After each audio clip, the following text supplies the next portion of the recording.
درود، به کانال رادیو زرد خوش آمدید. رادیو زرد کانالی است برای گفتن رازهای پنهان شما عزیزان. امروز میپردازیم به داستان مریم که با همسایشون به شوهرش خیانت میکنه. با ما همراه باشید. سلام، من مریم هستم. من تقریباً 3 سال پیش با بهرام ازدواج کردم. ما از وقتی که ازدواج کردیم توی طبقه بالای خونه پدر بهرام که به ما داده بود زندگی می کردیم. ولی به دلیل مشکلاتی بعد 2 سال مجبور شدیم اون خونه رو ترک کنیم و به دنبال خونه جدیدی بگردیم. ما بالاخره بعد چند مدتی تونستیم یه خونه آپارتمانی اجاره کنیم. بهرام برعکس من خیلی آدم ساده و خشک و بی‌انگیزه‌ای بود. منم یه دختر شلوغ و بگو بخند و شوخی بودم. من اصلا دوست نداشتم با چنین مردی ازدواج کنم. ولی چون که در دوران دبیرستان دوست پسر داشتم و با دوست پسرم رابطه برقرار کرده بودم و اون اتفاقی که قرار نبود در رابطه بیفته برام افتاده بود.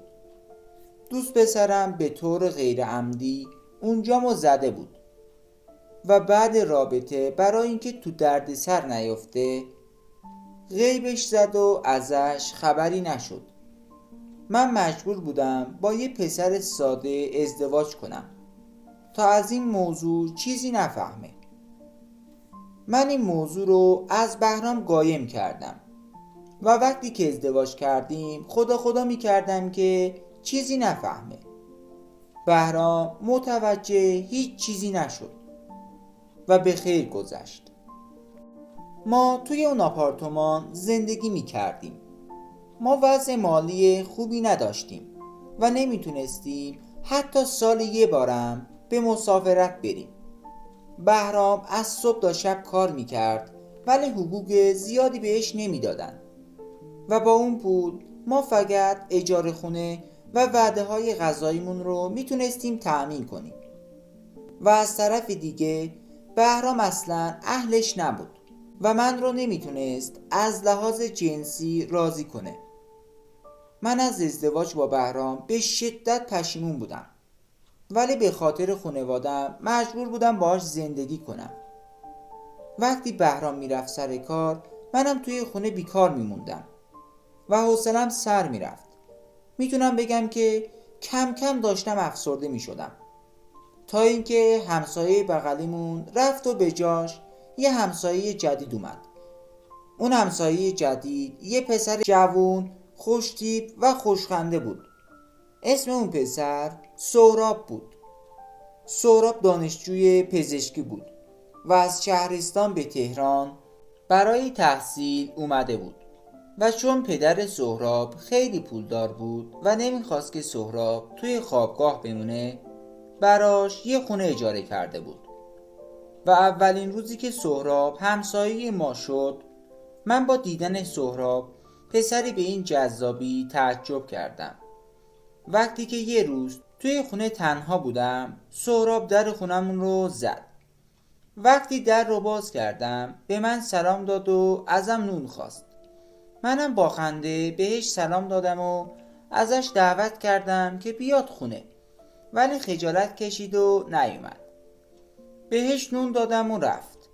بعد رفتنش من تو فکر جذابیت سهراب بودم و همش دوست داشتم که به سهراب نگاه کنم تا اینکه تصمیم گرفتم فردای اون روز وقتی بهرام سر کاره و توی خونه تنها هستم سهراب رو به بهانه همسایگی جدیدمون به ناهار دعوت کنم. رفتم در خونه سهراب رو زدم و در رو برام باز کرد و بهش سلام دادم و ازش خواستم که فردا ساعت 3 نهار رو به مناسبت همسایگی جدیدمون به خونه ما بیاد. اول قبول نمی کرد ولی با اصرارهای من بالاخره قبول کرد. منم خیلی خوشحال شدم. فردا شد. وقتی شوهرم رفت سر کار منم شروع کردم به نهار درست کردن تا بتونم ساعت 3 آمادش کنم و یکم هم خونه رو مرتب کنم. ناهار رو آماده کردم و درست ساعت 3 صدای در خونمون رو شنیدم. رفتم در رو باز کردم و دیدم سهراب با یه شیرینی دم در ایستاده به هم سلام داد. منم با خنده بهش سلام دادم و به خونه دعوتش کردم و ازش برای آوردن شیرینی تشکر کردم. بعد اینکه ناهار رو خوردیم با هم یکم حرف زدیم و من از مشکلات زندگی و شوهرم بهش گفتم و درد و دل کردم. اونم با دقت به حرفام گوش میداد. از اون روز بود که شماره هامون رو به هم دادیم و با هم دیگه دوست شدیم. سهراب وقتی داشت میرفت به خونش به من گفت مریم خانوم نگران نباش، انشالله همه چیز درست میشه. منم بیشتر وقتا توی خونه تنها، هر وقت خواستی میتونی بیای خونه من تا با هم دیگه درد و دل کنیم. منم خوشحال شدم و قبول کردم. من هر وقت که حوصله‌ام سر میرفتم خونه سهراب و باهاش حرف میزدم. چون شوهرم نمیتونست من رو راضی کنه، من آرزوم بود با سهراب رابطه برقرار کنم و وقتی میرفتم خونه سهراب لباس تنگ و راحتی میپوشیدم تا بتونم توجه سهراب رو به خودم جلب کنم و این کار من جواب میداد. چون میدیدم که سهراب یواشکی اندام خصوصی من رو دید میزنه.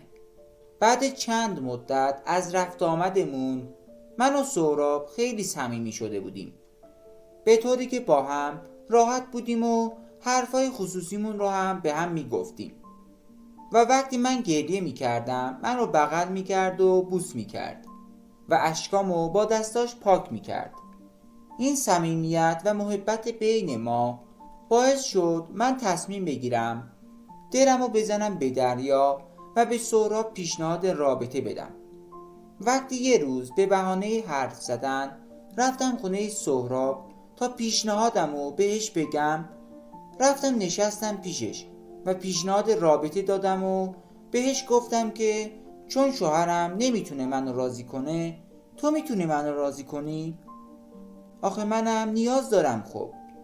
سهراب دستشو گذاشت روی شونم و گفت چرا که نه، تو زن خوشگل و شادی هستی، من کاملا تو رو درک میکنم و خوشی حق توه. بعد این حرف ما شروع کردیم به رابطه برقرار کردن و بعد رابطه از سهراب تشکر کردم. چون همسایه ها داشتن کم کم به رفت آمدهای ما شک میکردن، من و سهراب تصمیم گرفتیم که هر وقت خواستیم رابطه برقرار کنیم دیگه از در اصلی خونه به خونه همدیگه رفت آمد نکنیم و از طریق بالکن هامون که به همدیگه چسبیده بود رفت آمد کنیم تا کسی چیزی نفهمه. چون من نمیتونستم و میترسیدم از بالکن به خونه سهراب برم، ما تصمیم گرفتیم از این به بعد سهراب از طریق بالکن به خونه ما بیاد. همه چیز خوب بود. من در کنار سهراب خوشحال بودم. ما تقریبا هفته 1 الی 2 بار وقتی که شوهرم خونه نبود با هم رابطه برقرار میکردیم، تا اینکه یه روز وقتی داشتیم رابطه برقرار میکردیم در خونمون باز شد و شوهرم اومد خونه و ما رو تو اون حالت دید. من با دیدن شوهرم خشکم زد و از تعجب زبانم بند اومد. شوهرم از عصبانیت و ناراحتی و با صدای بلند به من گفت چطور تونستی به من خیانت کنی؟ منی که از صبح تا شب برای خوشبختی تو و زندگیمون دارم کار میکنم و تلاش میکنم. بعد این حرفش شروع کرد به گریه کردن. سهراب هم از ترسش سریع ملافه انداخت رو بدنش و از خونمون فرار کرد. من اون روز مردم و زنده شدم و با گریه از بهرام میخواستم که منو ببخشه، ولی فایده ای نداشت. بهرام منو از خونه بیرون کرد و به من گفت من همسری دیگه به اسم مریم ندارم. منم به بهانه دلتنگی رفتم خونه پدرم و اونجا موندم. بعد چند مدت وقتی عصبانیت بهرام کم شده بود با بهرام توی پارک قرار گذاشتیم تا تکلیفمون رو مشخص کنیم. توی پارک همدیگر رو دیدیم و با همدیگه صحبت کردیم. من دوباره به بهرام اصرار کردم که منو ببخشه، ولی بهرام با خشم به من گفت ما باید از هم جدا بشیم. منم به بهرام گفتم حداقل آبرومو نبر و به کسی چیزی نگو. بهرام به من گفت وقتی از هم جدا شدیم اگه مهریت رو بخشیدی من چیزی به کسی نمیگم، ولی در غیر این صورت همه چیز رو به همه میگم. منم چون از آبروم میترسیدم و نمیخواستم پیش خانوادم سرم پایین باشه مجبور شدم شرطشو قبول کنم. خلاصه که به خاطر اینکه نتونستم میل خودم رو کنترل کنم زندگیم از هم پاشید. من الان توی خونه پدرم دارم زندگی میکنم و از این کارم به شدت پشیمونم و الان قدر بهرام رو میدونم.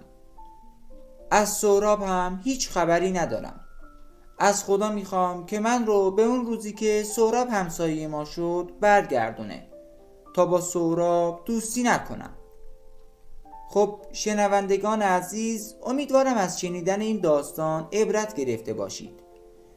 چه آگاه هستید و چه خانوم، از شما میخوام که به هر گونه پیشنهاد جنسی حرام نبگید و خودداری کنید و میل جنسی خودتون رو کنترل کنید. شما به نجاست نبگید، زندگیتون پر از آرامش و خوشبختی میشه. لطفاً نظراتتون رو در کامنت ها بنویسید و از شما ممنون میشم که کانال ما رو لایک و سابسکرایب کنید. مرسی، تا درود دیگر، خدا نگهدار.